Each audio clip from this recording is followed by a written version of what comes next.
We're good. Yeah. So I guess we'll go ahead and get started. In addition to bringing and building an instrument and writing a piece, my colleague asked me to do a presentation. So I just, one of my areas of research is band orchestration. I literally actually wrote the text for it. And so I said, well, one of the things I really like doing is rethinking what a wind band can be. How many of you grew up with the wind band tradition, playing something? Yeah. So we all kind of know what a wind band is, right? And how many of you are like the only low clarinet? Yeah. So I want to have kind of a reimagining. But first, we probably should talk a little bit about history. How far back do low clarinets go? Well, you kind of have to go back to the beginning. From the invention of low clarinets, the basset horn, 1770s roughly, they are immediately incorporated into the wind ensembles. We see things like harmony music. That's what they were called at that point. Chamber groups, 8 to 15 players roughly. The most well-known from this time period is Mozart's Grand Partita. 13 players, 4 of those are on clarinets, 2 B-flat clarinets and 2 basset horns. We've already, at this early stage, we have low clarinets, and we have them making up a rather large percentage of the ensemble. In that same tradition, we have Mendelssohn. He wrote 2 wind band pieces, the Overture in C and the Charm March. Again, they are going to have low clarinet parts. But the basset horn was only seen in a few areas. Vienna, Prague, Leipzig. It never really got outside of that area. It was just kind of, the makers there only had that instrument. You're not going to see it in Paris, you're not going to see it in London. So it's just that one kind of corner of Central Europe. France is a little bit of a different story. Adolf Sax invents the first really kind of usable bass clarinet in around the 1830s. He immediately sells the patent to Buffet Crampon, and they start the major production on it. Sax actually doesn't produce a lot of bass clarinets. That said, it doesn't really get adopted a lot into the French wind bands. Hector Berlioz does write one band piece, the Symphony for Luther at Triomphal. Massive piece, 200 players, one bass clarinet. And it's marked ad lib. You don't really. That's, by the way, with 5 E-flat clarinets. That was the wrong decision. 24 B-flats, 1 bass. 1 E-flat, 5 bass clarinets. Right, that would That's be a better ratio. a little more modern. No, 5 E-flats. Party time. Camille Saint-Saëns writes band music. Most people don't know this, but yeah, he wrote a band piece, no low clarinets. In fact, really no low reeds at all, except 1 baritone sax and bassoons. I don't know if anybody's ever actually done it in the original version. They do modern transcriptions of it, where you have a modern wind band. I'd love to hear it in the original. But you don't really see a lot of low clarinets in France until after the turn of the 20th century. You get a piece like Florence Schmidt's Dionysiacs. Love this piece. 2 independent bass clarinet parts and a contrabass clarinet part. Very unusual at the time to have that. No altos. Now let's go across the channel to England. We can talk about Holst and Vaughan Williams and band music all day long, right? They didn't write for England clarinets. How many of you played a Holst suite? How many of you played the bass clarinet part on it? Yeah, that's not in there. Neither is the alto clarinet part. Neither is the contrabass clarinet part. Those were added by editors in order to sell more copies in America. Wait a minute.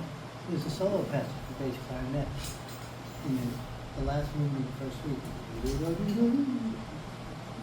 What was it originally for? In the last movement of the first suite, it's probably a baritone horn part. So Not he- doubled in it, it's not doubled in it. the baritone horn part got left out of the American edition. And most of it was put into the bass clarinet part. But Yeah, Holst I had a think the second baritone horn movement. and a euphonium part. But yeah, it was most likely the baritone. We actually see this in Ron Williams' C songs. If you look at the bass clarinet part, it's weirdly high above the treble clef. It's the actual baritone horn part. Ron Williams did not use bass clarinet. Now we get to Grainger. Grainger started thinking about things a little different. As he did about many things. Yes. We don't talk about Grainger's personal life, but he really started thinking about the wind band and its potential. What could it be? And he actually had an agreement with Boozy and Hawks. He would go like every couple weeks and get a new instrument, bring it home, try it out. And he got to try all sorts of weird stuff. He had a collection of sarrusophons, staff bells, which are handbells that you play with mallets. I mean, all sorts of fun stuff that Grainger had. But he really liked his low reeds. There are essays on how to better balance the wind band. And he does talk a lot about making sure there are more low reeds, low clarinets in particular. Complete families from E flat through bass. Grainger actually never talks really much about contrabass because a usable contrabass wasn't around throughout most of his compositional career. The very last 2 decades when Grainger really wasn't writing much, contras were around, but he wasn't writing. There is a published letter of Grainger where he asks for the performance of wind guitar posing for them to have as many altos and basses as possible. He actually says there should be 6 altos and 6 basses to perform wind guitar posing. This is authentic performance practice. If you've ever played any of those parts, you need it. I performed the alto clarinet part on wind guitar posing a couple months ago. You're exhausted by me because you have the alto clarinet part is probably one of the most important parts in it. It does not stop playing. There are no rests. Basically the whole piece. You don't rest until like the 5th movement. Now we're going to move a little bit forward into the 1950s. In the 1950s, the American tradition started advocating for something called the balanced clarinet choir. Basically making sure the clarinet choir from top to bottom was a balanced ensemble. An E flat at the top, quite a few B flats in 3 parts, and enough altos, basses, and contrabasses to make a difference. Contrabasses are finally available by the 1950s. Alfred Reed is the foremost composer of this movement. He writes essays on the balanced clarinet choir movement. If you are performing Alfred Reed and you're not using a section of altos and basses, you're doing a disservice to the work. Because he absolutely has to have those instruments there for his sound concept. Russian Christmas music, Armenian dances, these have big parts for the entire family. However, there's a counter movement happening at the same time, the alto clarinet smear campaign. And it is a real documented thing because we have the letters, we have the documentation. And it appears in the Instrumentalist magazine. Pretty much headed up by Edmund Franco Lee. Matt will talk about this in his talk in a little bit. But there are articles, like the title of the article is, "Shall we eliminate the alto clarinet?" Rude. And here's the issue. They said, well, the B flat clarinet and the bass clarinet can cover the same range. We don't need it. But you can also make that same argument for the tenor saxophone. The alto saxophone and the baritone saxophone cover the range. Let's get rid of the tenor. And if it weren't for jazz, you probably would have seen the elimination of the tenor saxophone by the same logic. However, you have John Coltrane. saves the instrument. Tell us the best. This has influenced every band director in the country because this movement happened 70 years ago, but those are the teachers and grand teachers of today's band directors. They were influenced by this campaign to eliminate the alto clarinet because it's a terrible instrument. So instead of fixing the issues with the instrument in terms of manufacturing, performance, and composing, let's just get rid of it. Don't need it. Yeah, that's basically what I said. Today, there are a few band conductors who are just saying, oh, we're just going to bring in the basset horn instead. The basset horn is more professional because orchestras use it. Yeah, that logic actually doesn't work because a modern alto clarinet should be built to the same standards as a basset horn. In fact, I had in my custody up until a few weeks ago an alto clarinet and a basset horn of the same make, both made by LeBlanc. The alto clarinet was better. It played it too. The basset horn didn't. What key is the best one? Basset horn's an F. So they're a whole step apart. So conductors like Eugene Corporon and Jerry Junkin in Texas are saying, well, we're just going to put a basset horn on there and cover the alto clarinet part. Because they're so prejudiced against the alto because of their teachers and grand teachers that they won't even allow the E-flat instrument to enter. Rise of the contras. Contra clarinets start appearing, technically they start appearing probably in the 1830s. In Germany, Wilhelm Wieprecht is the first composer to write for contrabass clarinet. In fact, he is actually the inventor of the contrabass clarinet, as well as the tuba. But Adolf Sachs will then come in and take credit for it, like he does for everything else. But you don't really see a lot of band music with contrabass clarinet parts until the 1940s. There weren't many instruments available. A couple companies were making them. Buffet made a few. Fontaine-Besson made a few, but they just weren't that great. Selmer introduces their E-flat contrabass in the 1930s. This is at the insistence of the University of Illinois. They want to be able to incorporate lower clarinets into their ensemble.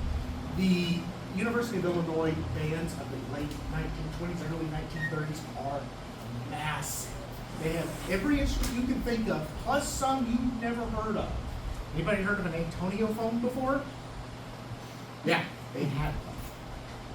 9 sarusophones, baritone oboe, E-flat flute, stuff like you don't see anymore. LeBlanc comes in the about 1935. They come out with this bad boy right here, paper plate. They make an initial run of about 25 of them. Those are actually really highly sought after instruments because they're much more advanced. They simplified it. But you don't see a mass production until after World War II. Why? Because all those makers are in Paris, and we got the Nazis invading Paris. So we actually have to deal with World War II and all that fun stuff. So you don't really get contrabass clarinets entering the market until the 1950s. So we kind of have a timeline here. You're not going to see a lot of contra music prior to 1950. They start showing up, though, in massive numbers in school bands. LeBlanc has this massive campaign. They are the ones funding the balanced clarinet choir movement. They are producing literature. It's all being written by Alfred Reed and Lucien Callier, big name composers and arrangers at the time. However, the E-flat and the B-flat instruments are generally treated as the same instrument. We'll come back to this. What's the status of the ensemble today? The alto clarinet is faint memory. We have kind of picked it out and shown it smells like poo. Go away. Matt will have more to say on this later. However, today, the alto clarinet probably has a better reputation than it has ever had.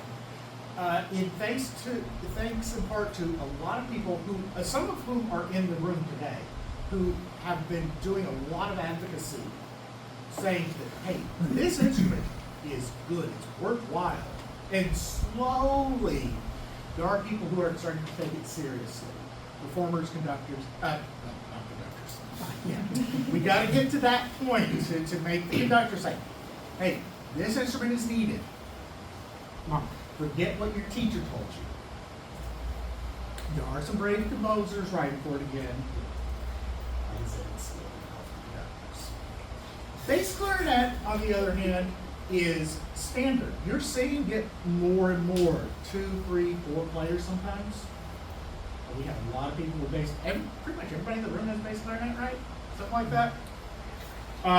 You are starting to see composers writing multiple bass clarinet parts. John Mackey is a good example of this. He's almost always writing 2 bass clarinet parts. What did I do? You offended the alto clarinet. There you go. Okay. Contra clarinets, though, are still seen as a luxury and not a necessity. I mean, you played in a wind band where you don't have contra clarinet. But they are seen as a luxury. It's like, it's just this fancy thing. It's back there. It looks pretty. You're not going to hear it. And, of course, the E flat and B flat are seen as interchangeable instruments. Where do we go from here? I want to reimagine the wind ensemble. I've been wanting to do this for a long time. The biggest problem in a wind band is delicacy. How many of you played a true pianissimo? Once, yeah. It's very difficult to do. There's a way to do it though.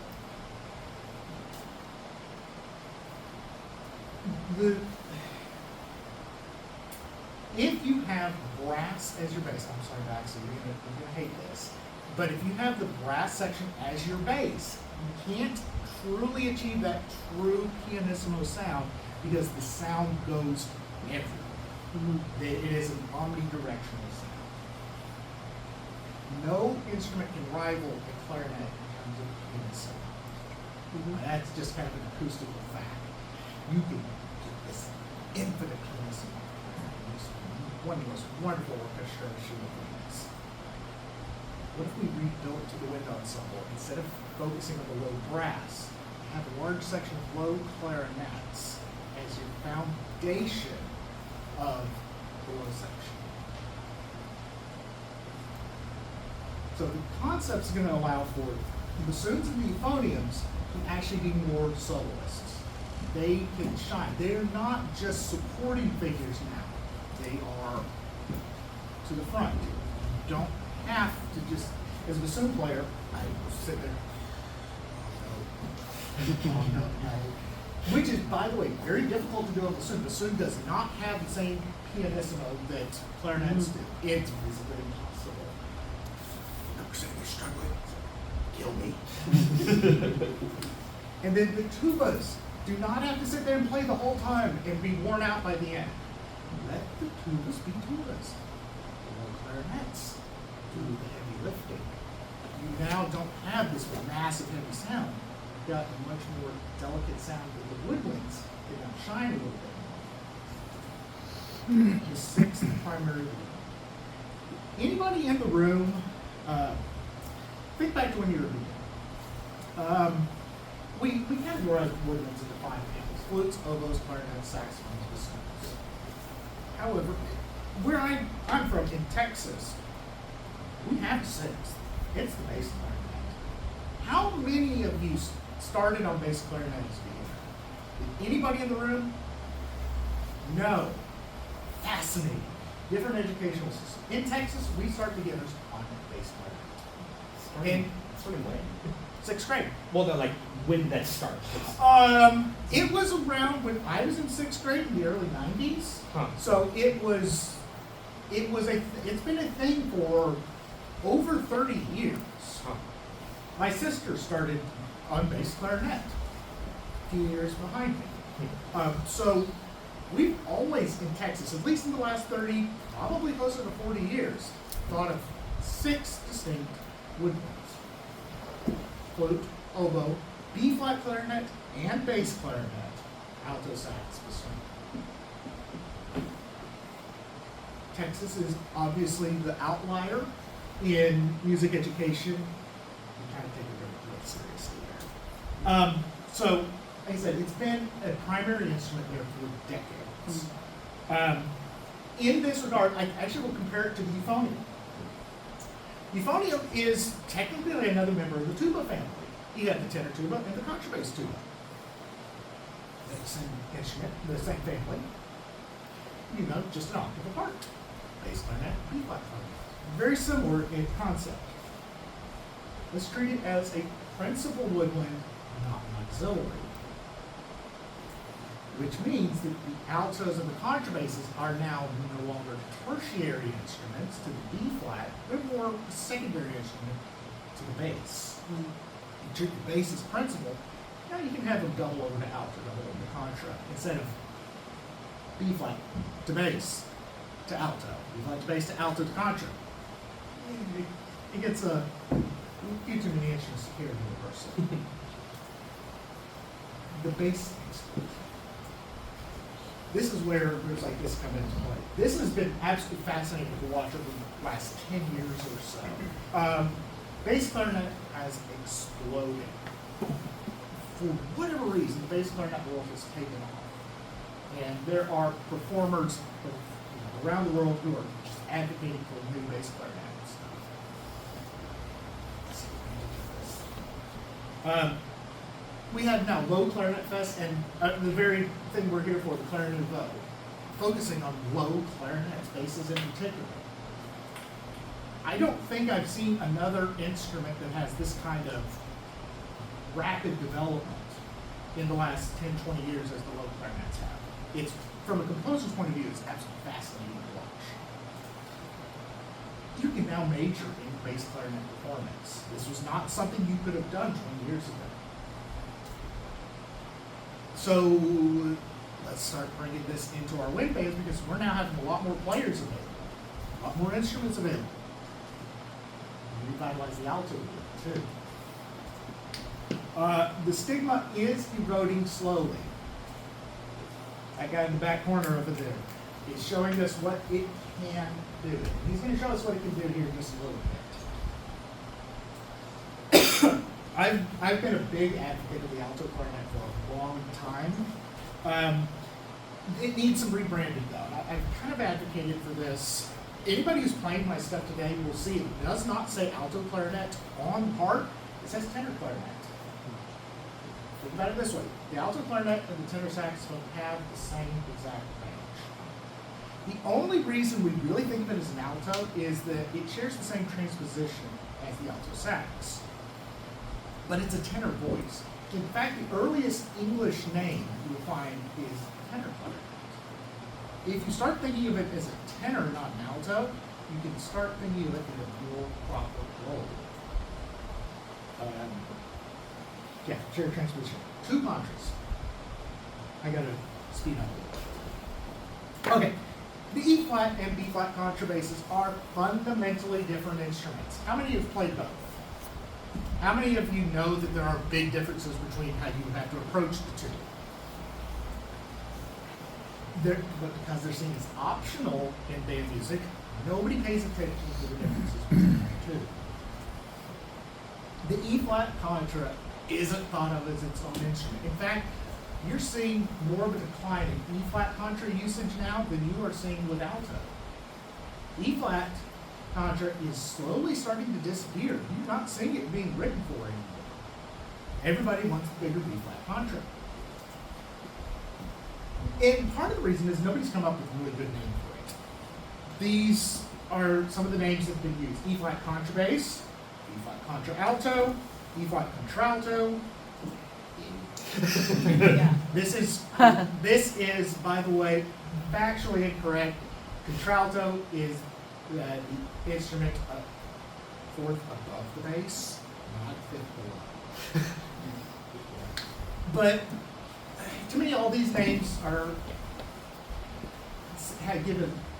makes it feel inferior to the B flat contra. So I advocate for calling it a great bass. This is the old Renaissance term for an instrument between bass and contrabass. It does not have a pejorative meaning. It's not linguistically incorrect, like contra contralto, which is really what contralto means.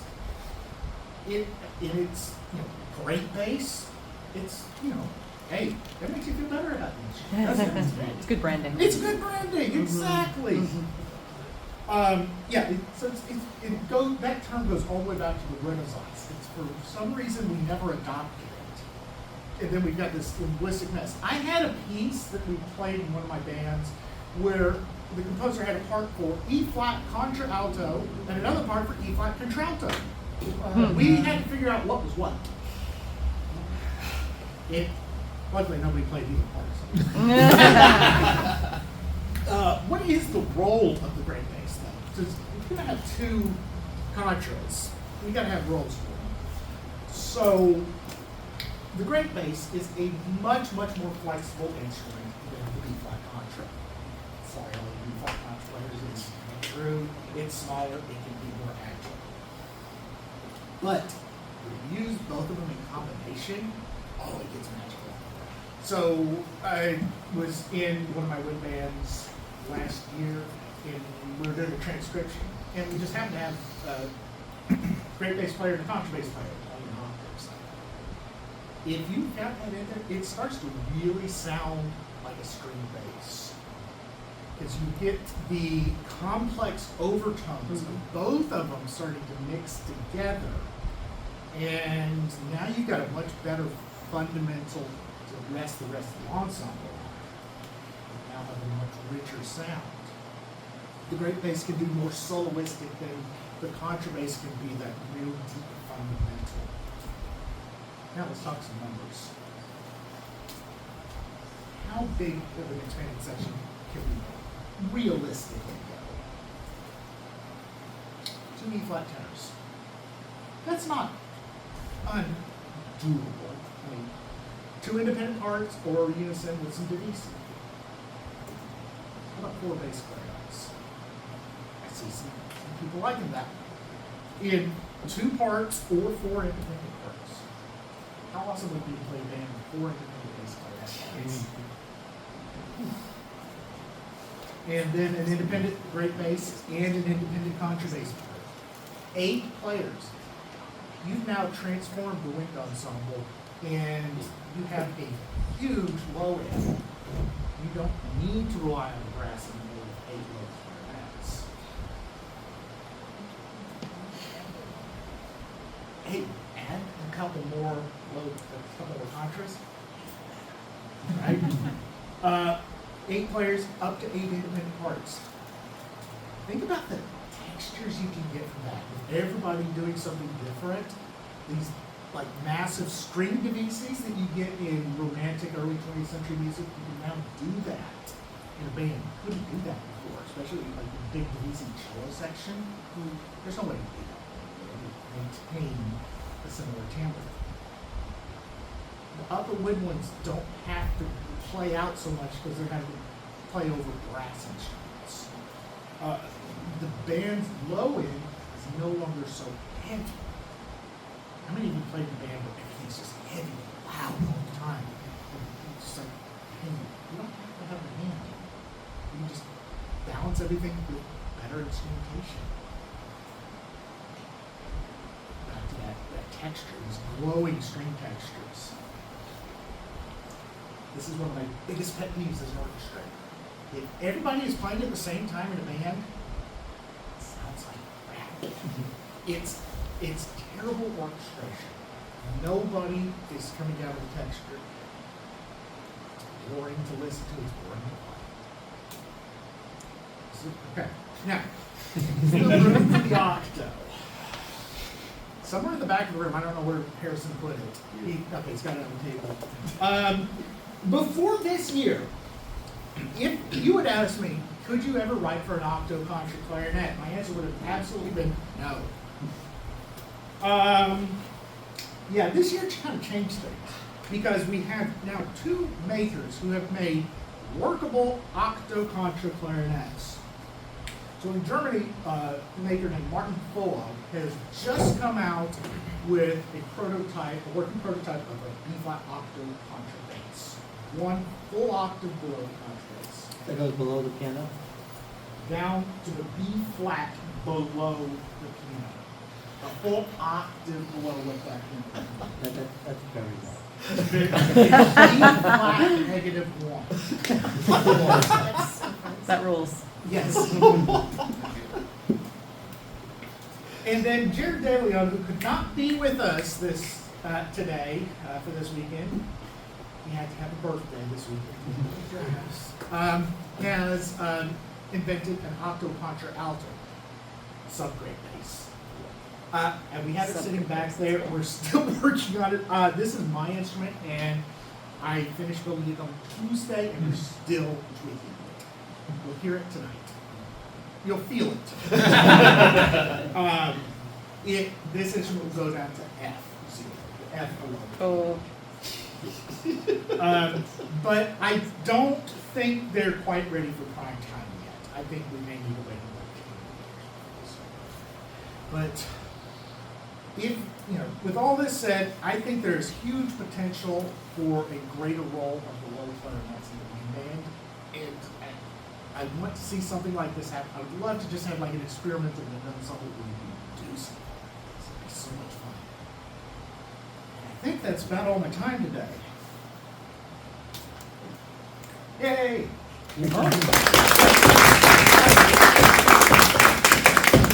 I'm a saxophonist, and I'm often puzzled on why the alto saxophone is the solo instrument of the family, but the clarinet is also a family of instruments, and the alto is the kind of persona non grata. I think it's because if you look at the soprano saxophone is so much more difficult to play than the alto. I think that's kind of where it lies, that the alto is just a much more forgiving instrument saxophone family. Although the saxophones were envisioned originally with the bass and the baritones being the primary voices. So, but the alto sax and the B-flat clarinet really share the same range. So, if you think about it. And are you familiar with Big Off Dolls? Yeah. Sinfonietta? Yes, big alto clarinet part. Yes, we'll probably ought to mention it when we're talking about alto Mhm. clarinets. Yes, and Matt will probably talk. And it's written in such a way that you can't play it on either the B flat or the bass. Yes, there's a few passages like that. There's what is it? The name escapes me. It's another big band piece that has an alto clarinet solo. It can't be played on anything else. But anyway, I'm going to cede the floor to who's next. Harrison. You next? I have a great question first. Okay. So, you mentioned how the E5 and B-flat contras are sort of treated interchangeably. Mhm. If the octaves were to become widespread, do you think that the octaves would become the next lower to be treated interchangeably? Probably. I think that right now the octaves is if you can have one. Mhm. Because there are 4 total instruments available for public use between the E-flat and the B-flats in the world. There's 3 Jared instruments and 1 Fullo. That's, as far as it goes, that's about it. So you're talking at 4 instruments between 2 pitches. It's not ready for prime time yet. All right.